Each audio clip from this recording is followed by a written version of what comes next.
officials say they still need to keep vigilant and stay prepared. As you can see, I'm going to step to the side here. People are starting to arrive to pay their respects to George Henley, also known as DJ Fresh. He was actually found right by this exit sign by the bushes, not too far away from Mercer University Drive, which is a very, very busy highway. Hey, even Santa is here early. Ho, ho, ho! Merry Christmas! It's plain and simple. These eyesores need to go. Some law enforcement agencies are using these little guys for a good cause. Real nice scarf, I think. Very fashionable.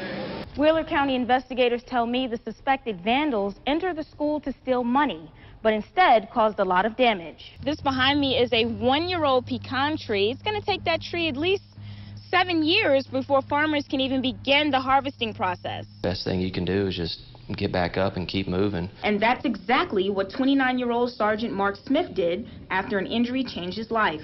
Smith, an Iraq veteran who lost part of his left leg in 2006 after stepping on a landmine, says his leg amputation was one of the toughest situations he ever had to face. I didn't know what I was going to do. I mean, I didn't know how I was going to take care of my family, didn't know how I was going to take care of myself.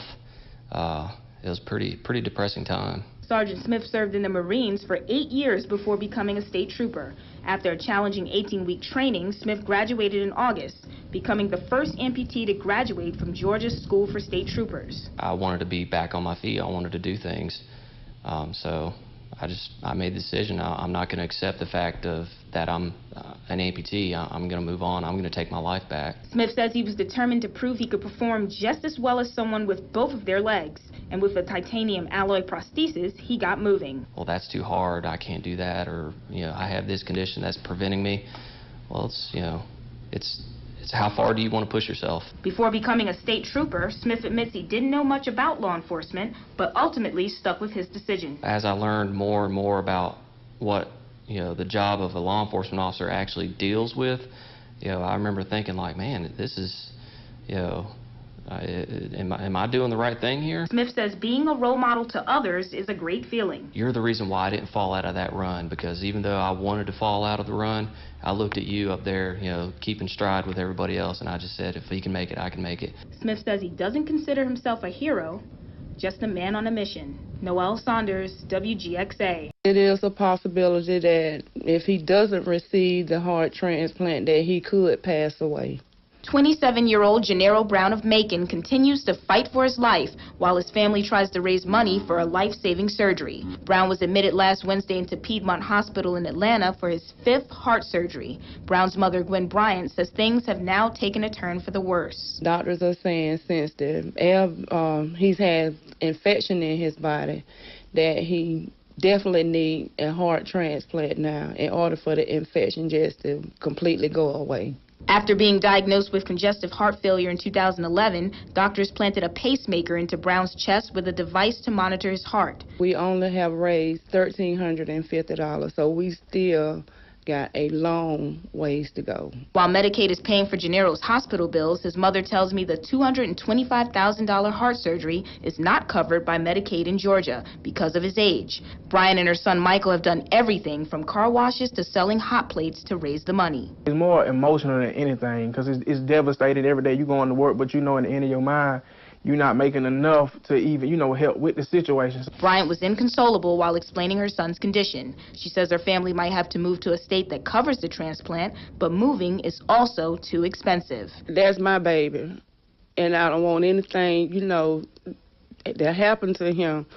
So if anybody out there listening, please just help us. Noel Saunders, WGXA. I don't think worry. I believe we just need to be prepared. Now that the Ebola virus has made its way into the U.S., hospitals across the nation are making sure to be prepared to manage these patients with the virus and to protect their workers. Although there are no known cases here in the hospitals in Middle Georgia, officials say they still need to keep vigilant and stay prepared. Dr. Michael Thornsberry and his team at the Coliseum Medical Centers are preparing in case the Ebola outbreak hits home. With 2 known cases now present in the U.S., the Centers for Disease Control sent hospitals checklists to watch for potential Ebola patients.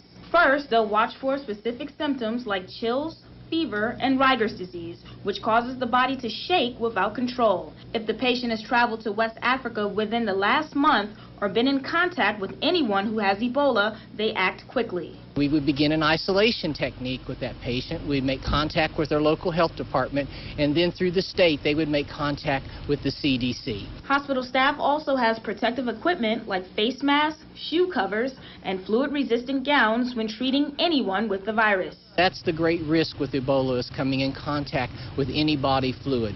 And it doesn't just have to be blood. It can be sweat or it can be body products such as urine. Coliseum Medical Centers will do spot checks at their facilities to make sure all staff knows the procedures for treating an Ebola patient. Noel Saunders, WGXA. Worst loss I've had in my life. Family friend Robert Mitchell treated Deputy Norris like his own son. After learning of Saturday's shooting, Mitchell says he felt like he had been stabbed in the heart. I've known Michael and his parents forever, and all the things you are hearing about Michael is true. He's a great guy. Norris grew up in the small town of Culloden, Georgia. People tell me Norris was a big part of a small community and had a big heart. Very difficult at this time to talk about Michael because he grew up here and we all knew him, loved him. Norris, a Monroe County native, started his career 2 years ago as a jail officer. He then served as a school resource officer in 2013 at KB Sutton Elementary School, where students, staff, and even parents say he made a difference. The kids knew him and cared about him and loved him, so it's a loss when those kinds of things happen. He was a very friendly guy. He was always here with a smile on his face and ready to help and serve in any way that he possibly could. Deputy Norris was more than a school resource officer here at KB Sutton. They considered him family. As you can see behind me, they created a poster this morning to show the outpouring love and support. KB Sutton has formed long-lasting memories with pictures and signatures for their fellow officer. Now the school plans to place a blue ribbon there in his memory as part of a broader community support. After leaving Sutton, Norris had transferred just 3 months ago to the Monroe County Patrol Division. He had just married his wife Logan in April. Now his family will honor his wishes by donating his organs. Noel Saunders, WGXA. This is the home on Nesbitt Drive where Bibb County deputies say 3 people took an 11-year-old girl and beat a man inside. John Nunnemaker, who lives a few houses down, says he and his wife were there when it happened. This man ran up on the front porch and said that someone was taking his baby. And so we asked the house number. He wanted me to call 911. Bibb County Sheriff's investigators arrested 25-year-old Yolanda Butler, 23-year-old Seymour Passard, and 22-year-old Kayunta Cater of Macon Thursday. The Sheriff's Office says Butler responded to a call from her 11-year-old cousin saying there was some improper activities going on at the home. The cousin took it upon herself to gather up a posse and go over there and deal with the father. Investigators say Butler and the 11-year-old waited in a car while Passard and Cater entered the home and struck a man in the head with a gun because they thought he was the child's father, but he actually was a relative of the child's father. After the assault, deputies say the 3 took the 11-year-old and drove away. I was surprised because, like I said, nothing ever happened around here like that. Deputies also say 4 other children were at the house where the men attacked 40-year-old Sylvester Hardin. When deputies arrived, they found Hardin badly injured. There's no gang affiliation in this killing. There's no robbing or anything like that. It's just people making bad decisions. All 3 suspects have been charged with 1 count of murder, and more charges may follow due to children being inside of the home at the time of the incident. Noel Saunders, WGXA.